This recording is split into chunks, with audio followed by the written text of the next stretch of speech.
Pancasila sebagai sistem filsafat. Video ini dibuat untuk memenuhi tugas mata kuliah Pancasila, Fakultas Kedokteran Universitas Pelita Harapan. Nama saya Kintas Karkinasi. Nama saya Lukiana Gina Safira. Saya Marlene Sucining Tias. Saya Muhammad Alvin Firdaus. Saya Muhammad Yori Raffiadli. Nama saya Nidia Sandra Adelina. Perkenalkan, nama saya Rio Nagata. Saya Sabrina Agatha Jane Aswan. Saya Siti Nurfadia Aldini. Saya Tadia Nisa Julia Rizka. Saya Tasya Nisa Saher.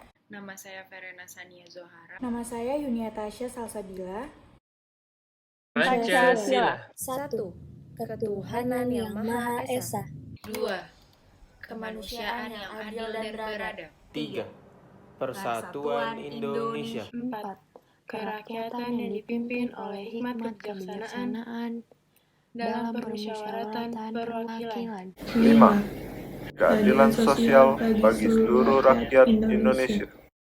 Pancasila merupakan filsafat bangsa Indonesia yang dijadikan sebagai pedoman dan pandangan hidup bangsa Indonesia untuk menciptakan kehidupan bermasyarakat, berbangsa, dan bernegara yang lebih baik. Banyak pendapat mengenai arti filsafat. Salah satunya adalah menurut Aristoteles. Filsafat adalah ilmu pengetahuan yang senantiasa berupaya mencari prinsip-prinsip dan penyebab-penyebab dari realitas yang ada.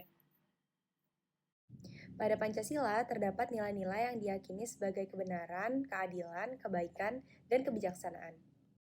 Pancasila sebagai sistem filsafat berarti nilai-nilai filosofis yang terkandung di dalam Pancasila mendasari seluruh peraturan hukum yang berlaku di Indonesia. Dan nilai-nilai Pancasila itu merupakan sesuatu yang sudah ada dan berkembang di masyarakat Indonesia, yang kemudian disepakati untuk dijadikan dasar filsafat negara. Oleh karena itu, Pancasila sebagai sistem filsafat merupakan sesuatu yang tidak dapat dipisahkan. Karena Pancasila merupakan jati diri bangsa Indonesia yang mempersatukan seluruh negara kesatuan Republik Indonesia. Namun, di samping kesempurnaan Pancasila sebagai sistem filsafat bangsa Indonesia, nilai-nilai yang terkandung dalam makna Pancasila sudah tidak lagi dijadikan petunjuk kehidupan atau pandangan hidup oleh generasi muda, khususnya di era globalisasi. Ini disebabkan karena adanya tantangan terhadap Pancasila sebagai sistem filsafat. Tantangan tersebut meliputi yang pertama ada teknologi, terutama dalam kehidupan media sosial, kemudian yang kedua ada kapitalisme, kemudian yang ketiga ada komunisme, kemudian yang keempat lunturnya nilai-nilai luhur dalam Pancasila, kemudian yang kelima melemahnya penghayatan terhadap Pancasila sebagai pandangan hidup bangsa, kemudian yang terakhir yang keenam lunturnya kebudayaan dalam negeri karena pengaruh globalisasi. Pada video ini, kita akan mewawancarai salah satu dosen dari Universitas Pelita Harapan yang akan membahas tentang apa itu sebenarnya filsafat dan apa arti Pancasila sebagai sistem filsafat dan seberapa penting Pancasila sebagai sistem filsafat bagi bangsa Indonesia. Selamat pagi Bu Adven dan teman-teman semua. Hari ini kelompok 2 akan mewawancarai narasumber kami yaitu Bapak Fitzgerald untuk membahas Pancasila sebagai sistem filsafat. Sebelum memulai wawancara ini, saya ingin memperkenalkan beliau terlebih dahulu melalui CV-nya.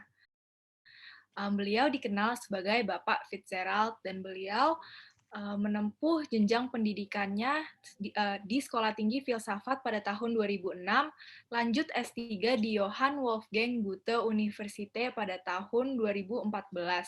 Dan sekarang beliau merupakan dosen pengajar filsafat di Universitas Pelita Harapan. Kalau begitu langsung saja kita mulai ke topik yang pertama. Menurut Bapak, boleh dijelaskan terlebih dahulu apa makna filsafat itu sendiri, Pak? Oke, terima kasih Yunia. Secara etimologis, filsafat atau filosofia itu adalah cinta akan kebijaksanaan. Cinta akan kebijaksanaan berarti orang masih mencintai atau menginginkan kebijaksanaan. Artinya dia belum memiliki kebijaksanaan. Karena dia belum memiliki kebijaksanaan, maka dia selalu berusaha untuk menjadi bijaksana. Dalam perkembangannya kemudian, filsafat artinya sebagai pemikiran yang rasional, kritis, dan mendasar mengenai sesuatu gitu ya. Oke, baik. Ternyata menarik sekali ya Pak ya bahasan mengenai filsafat ini sendiri. Kemudian untuk selanjutnya, bagaimana menurut Bapak definisi Pancasila sebagai sistem filsafat, Pak?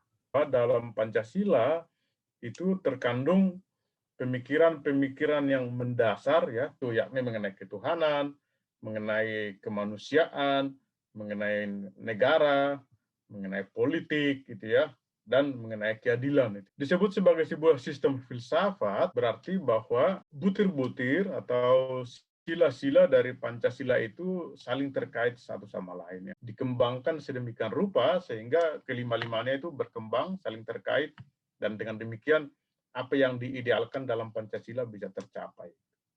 Tidak boleh ada unsur yang diabaikan, gitu ya. Kalau ada unsur yang diabaikan itu berarti sakit, gitu ya. Sebagaimana misalnya dalam sistem pencernaan, kalau ada satu unsur yang tidak berfungsi dengan baik, ya, misalnya lambungnya tidak berfungsi dengan baik, berarti itu sakit namanya. Ya.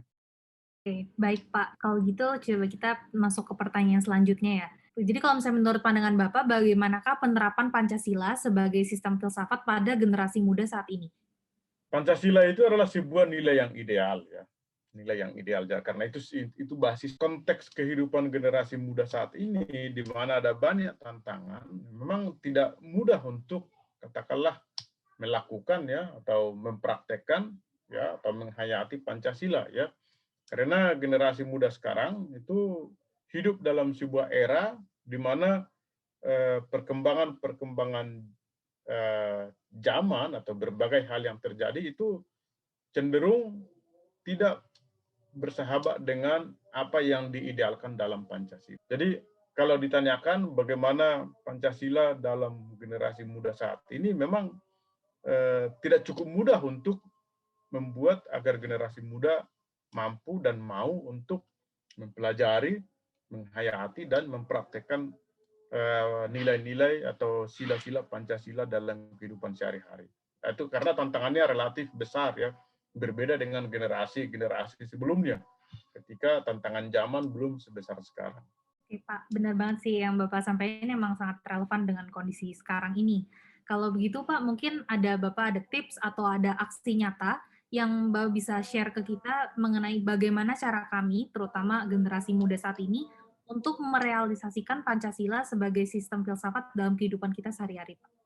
Ya, tentu ada banyak cara yang bisa dilakukan, ya, terutama melalui kebiasaan untuk hidup sesuai dengan nilai Pancasila. Agar misalnya bahwa sekalipun perkembangan teknologi berlangsung sedemikian rupa, kita tetap tidak bisa melupakan dimensi transenden atau spiritual dalam kehidupan kita. Sekalipun ajaran-ajaran atau paham-paham kontemporer dalam bidang manusia itu berkembang pesat, misalnya promosi melalui sosial media mengenai LGBT atau transgender atau apapun itu, kita tetap tidak boleh melupakan pengertian kemanusiaan yang adil dan beradab, ya. Dan di sisi lain yang juga tidak kalah pentingnya, atau generasi muda perlu diajarkan atau menjalankan sikap untuk bersikap kritis, ya, kritis terhadap semua ajaran yang diterima atau yang didengar. Oke, untuk pertanyaan selanjutnya nih Pak, apabila Pancasila sebagai sistem filsafat ditinggalkan, menurut Bapak, apakah dampak yang mungkin dapat terjadi di kehidupan bermasyarakat kita sehari-hari ini Pak? Nah, ya itu pertanyaan hipotetis yang menarik, ya. Kalau kita atau negara kita tidak lagi berdasarkan Pancasila, ya, itu tentu akan berbahaya, ya, karena Pancasila itu sebagai sebuah sistem filsafat politik itu menjamin, ya, kesatuan di antara kelompok-kelompok sosial yang ada di negara kita, ya. Itu salah satu nilai penting dari Pancasila, bahwa dia adalah hasil konsensus, ya, konsensus dari para founding fathers kita, ya. Kalau itu ditinggalkan misalnya, ya, maka tidak ada lagi dasar yang mengikat kita bersama sebagai sebuah bangsa atau sebagai sebuah komunitas politik, ya. Tidak ada lagi dasarnya. Persatuan Indonesia, ya. Jadi kalau Pancasila ditinggalkan, maka mungkin Indonesia akan bubar sebagai sebuah negara kesatuan. Karena dalam Pancasila kan dikatakan persatuan Indonesia. Kalau Pancasila dibubarkan, maka tidak ada lagi persatuan Indonesia, ya. Lalu kita mengalami disintegrasi, ya. Kalau dikatakan bahwa Pancasila ditinggalkan, lalu kemudian kita akan semakin sulit menghadapi berbagai paham-paham baru dalam bidang ketuhanan, misalnya ateisme, ya, paham yang tidak percaya Tuhan, lalu agnostisisme, paham yang tidak mau tahu apakah Tuhan itu ada atau tidak, gitu ya. Lalu berbagai paham lain, kemanusiaan misalnya, juga keadilan, ya. Jadi kalau Pancasila ditinggalkan, maka itu berarti seperti rumah, itu berarti fondasinya dihancurkan, ya rumahnya hancur, ya. Karena fondasi bernegara kita itu adalah Pancasila itu sendiri. Terima kasih Pak sebelumnya atas kesempatan dan pesan yang telah disampaikan pada hari ini. Pesan dan Bapak tadi udah memperluas pandangan kami terhadap Pancasila sebagai sistem filsafat. Kami harap Bapak dapat terus mengajarkan topik ini, terutama bagi kami generasi muda, khususnya mahasiswa dan mahasiswi. Saya mewakili teman-teman saya yang hadir pada hari ini ingin mengucapkan terima kasih. Oke, terima kasih ya. Selamat malam juga, good luck. Semoga sukses dengan studinya. Ya. Pancasila bukan hanya sekedar sejarah masa lalu yang tidak lagi relevan pada era globalisasi, tetapi di dalam kandungan makna Pancasila terdapat butir-butir mutiara yang indah yang perlu kita tanamkan di dalam diri kita sebagai generasi muda bangsa Indonesia untuk terus mencapai tujuan dan cita-cita negara Indonesia. Jika diibaratkan, Pancasila merupakan tiang fondasi yang membangun bangsa Indonesia karena pengaruhnya akan norma hukum dan norma sosial kita. Sila-sila yang ada harus dijunjung tinggi oleh setiap masyarakat agar bangsa Indonesia menjadi bangsa yang jauh lebih harmonis.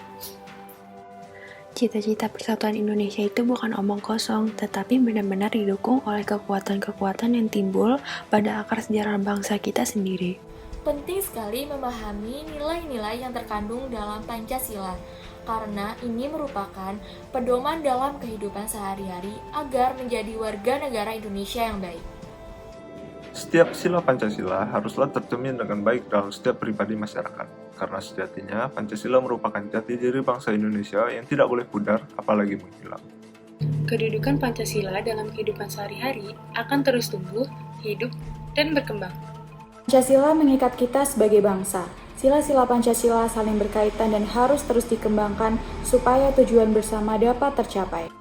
Walaupun kita dikelilingi oleh banyak pihak, namun sebagai masyarakat Indonesia yang berpedoman Pancasila, maka kita harus tetap kritis dalam menanggapi segala paham dan juga informasi yang datang. Contoh sekecil apapun seperti menggunakan bahasa Indonesia, menyanyikan lagu Indonesia Raya, hormat terhadap bendera merah putih juga mencerminkan penggunaan Pancasila sebagai filsafat.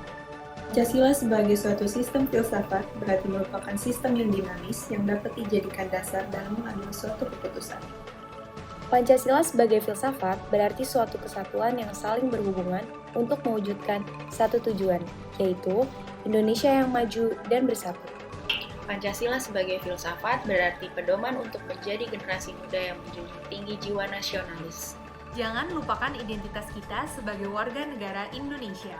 Mari biasakan hidup berpegang teguh pada Pancasila, karena kebiasaan mencerminkan karakter kita.